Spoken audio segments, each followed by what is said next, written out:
Değerli Facebook arkadaşlarım, şu anda Sayın Cumhurbaşkanımız Tayyip Erdoğan Amerika'ya doğru uçuyor.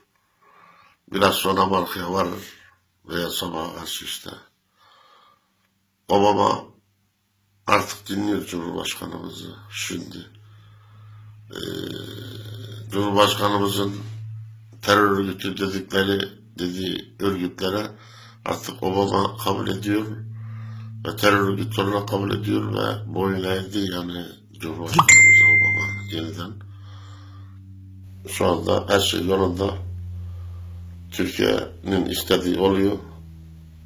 Mr. Obama uyumlu. Cumhurbaşkanımızla anlaşıyor.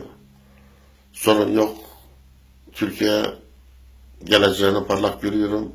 Her şey Türkiye'nin lehine işliyor şu anda. Mr. Obama yola geldi, bizi anladı. Bunları da söyleyeyim dedim.